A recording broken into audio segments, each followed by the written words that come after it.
Hello and welcome back to a special episode of the Alnwick Castle Podcast marking the coronation of King Charles III. I'm Deborah Beecroft. And I'm Daniel Watkins. And today's podcast is all about coronations of the past. The connections between Alnwick Castle, the Percy family and the coronations of new monarchs go back hundreds of years. At the castle this year we have a brand new exhibition all about some of those coronations, featuring documents, objects and costumes that have never been on display before. On this episode of the Alnwick Castle Podcast, we'll tell you about some of these connections and the history behind them. Please enjoy.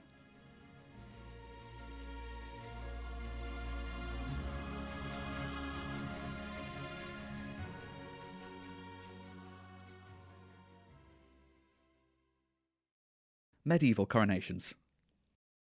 When the 10-year-old Richard II became king in 1377, his uncle, John of Gaunt, was one of the most powerful political figures in medieval England, and so was Gaunt's frequent rival and occasional ally, Henry Percy, Lord of Alnwick Castle.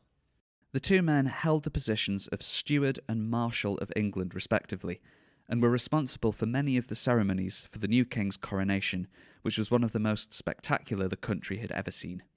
Gaunt and Percy were at the head of the traditional coronation procession that travelled from the Tower of London to Westminster Abbey the day before the ceremony, and they both had prominent roles at the coronation feast afterwards. Immediately after Richard's coronation, Henry Percy was made the first Earl of Northumberland. His eldest son, Harry Hotspur, was made a knight in 1377 too, but it's uncertain if this happened at exactly the same time as his father's elevation. 22 years later, John of Gaunt's son, Henry Bolingbroke, had returned to England from an exile imposed by Richard II. He would go on to depose Richard and end the year 1399 as King Henry IV. The first Earl of Northumberland was a key supporter in Bolingbroke's bid for the throne, and this support was rewarded with an important public role at Henry IV's coronation. 4 swords were carried in procession before Henry on the way to Westminster Abbey, and the Earl of Northumberland was one of the sword bearers. The sword he carried was the one Henry had worn when he landed in England earlier in the year and ended his banishment. While being a sword bearer for the king was an honoured role, it also showed that the Percy family were formally recognising that Henry, not Richard, was the legitimate king. It was a public display of support. Continuing loyalty from the Percy family was something the new monarch may have been worried about, and any doubts he might have had were proved right when Hotspur rebelled against him in 1403. The Percys themselves had been forced into exile by the time of Henry IV's death 10 years later, so they were not in attendance at the coronation of the next English king, Henry V. However, after Hotspur's son was restored to his titles and made the second Earl of Northumberland, he officiated at the coronation of Queen Catherine of Valois, the Queen of Henry V, in 1421. This coronation was followed by a huge celebration, described as a Lenten dinner on an enormous scale. The fourth Earl of Northumberland became the next Percy sword-bearer at a coronation. He performed this role for Richard III in 1483. The fourth Earl had allied with Richard before he took the throne, and in the days before the coronation, the Earl had marched his army of Northerners to London, ready to defend the king against any attacks. He was at the head of the Earls present at the ceremony, making him a conspicuous presence there, and the sword he bore was called curtana, a sword without a point, which symbolised mercy. After he had been crowned, Richard restored a huge amount of land to the loyal fourth Earl of Northumberland, but their alliance did not last long. 2 years later, the king had been killed at the Battle of Bosworth, partly due to the Earl's lack of action during the fighting.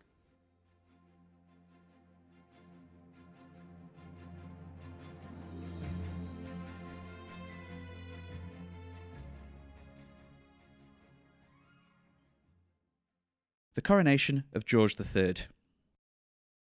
We now move ahead a few hundred years to the year 1761, the year of King George III's coronation.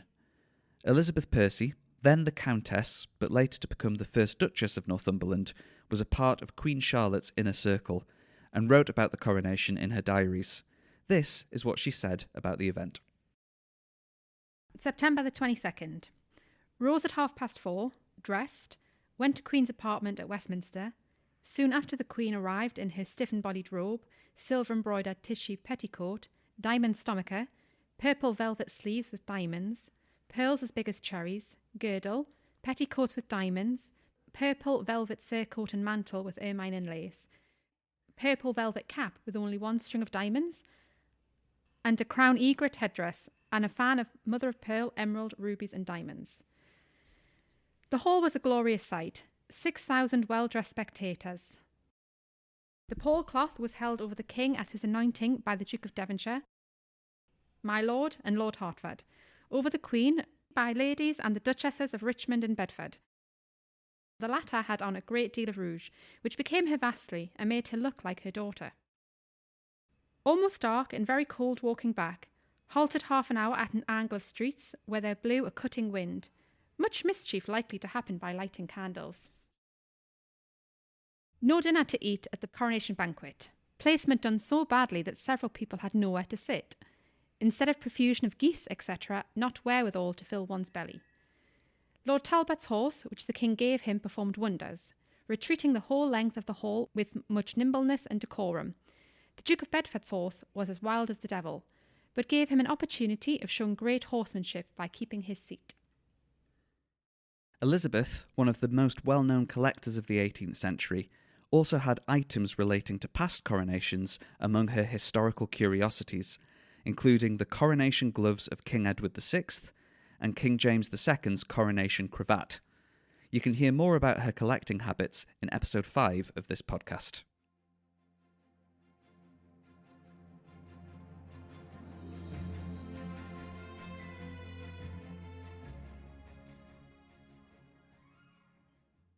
A French coronation.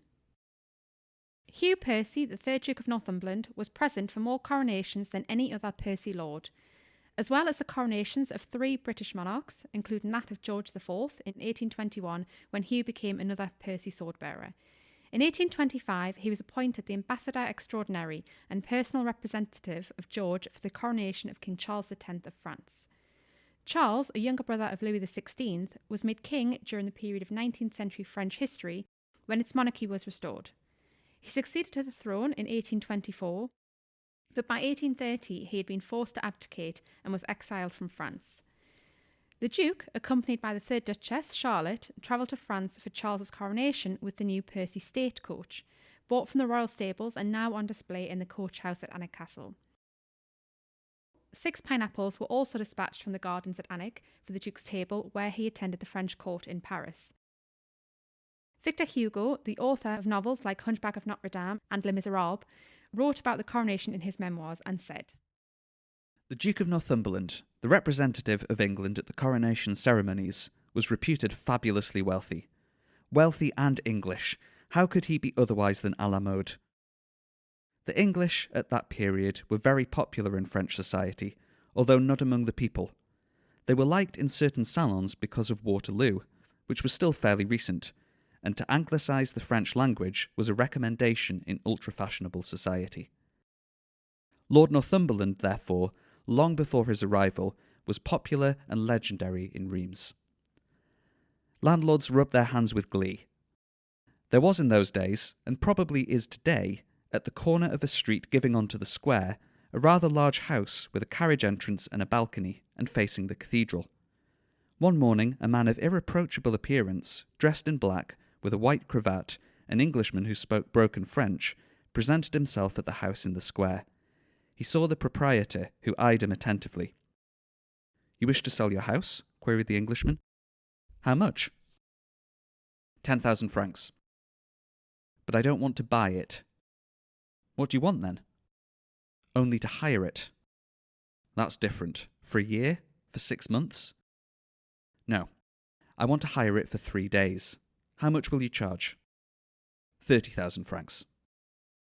The gentleman was Lord Northumberland's steward, who was looking for a lodging for his master for the coronation ceremonies. The proprietor had smelled the Englishman and guessed. The Duke paid the 30,000 francs and spent 3 days in the house at the rate of 400 francs an hour. The coronation occurred. It was a radiant day. God seemed to have given his assent to the fate. In the evening, the Duke of Northumberland gave a ball. It was a magnificent, fairy-like spectacle. Every woman found a diamond in her bouquet. A British newspaper from the time, the Sussex Advertiser, also reported on this coronation. The paper claimed that the Duchess of Northumberland, taking it for granted that here, as in England, the wives of the ambassadors would form a portion of the splendid company at the coronation, provided, at an enormous expense, a dress which would have done honour to her rank. On the eve of her departure to Reims, she was informed that no accommodation had been provided for the wives of the ambassadors, but that as her Grace wished to attend, a seat would be placed for her in the balcony. It seems that Charlotte decided not to go to the ceremony after all.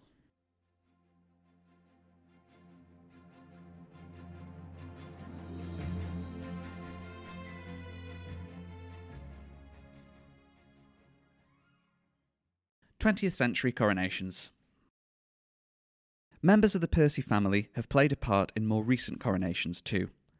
The 7th Duke of Northumberland was the bearer of St Edward's crown at the 1911 coronation of George V. Helen, the 8th Duchess, attended the coronation of George VI in 1937 in her role as Mistress of the Robes, which you can hear a little more about on episode 31 of the podcast. Helen's children were given roles at that ceremony too. Her son Hugh held the ceremonial bodyguard position of gold stick in waiting. Her daughter Elizabeth was a train bearer, and younger sons Richard and Geoffrey were pages. Helen was also present at the coronation of Elizabeth II 70 years ago, walking behind the Queen Mother in the procession at Westminster Abbey. Hugh, now the 10th Duke of Northumberland, followed in several of his ancestors' footsteps and was a sword bearer. Like the 4th Earl more than 400 years earlier, he carried katana, the sword of mercy. A photo album kept by his wife, the 10th Duchess, shows Hugh practising for his role with a walking stick in the Long Gallery of Syon House in London. At Alnwick Castle, the Northumberland County Coronation Pageant was held between the 3rd and 6th of June 1953, featuring dances, songs and scenes from Shakespeare, all performed by local schools.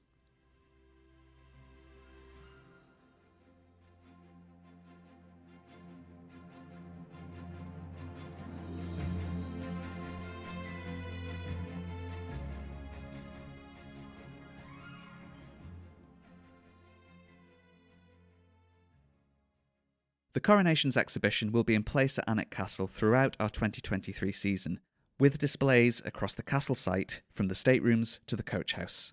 We hope you're able to see it on your next visit. If you enjoyed this episode of the podcast, please give us a like, rating or review, or recommend us to any friends or family that might enjoy it too. Join us again in 2 weeks when we'll look at another aspect of Alnwick Castle's history. Until then, I've been Daniel. And I've been Deborah. Thank you for listening and goodbye. Goodbye.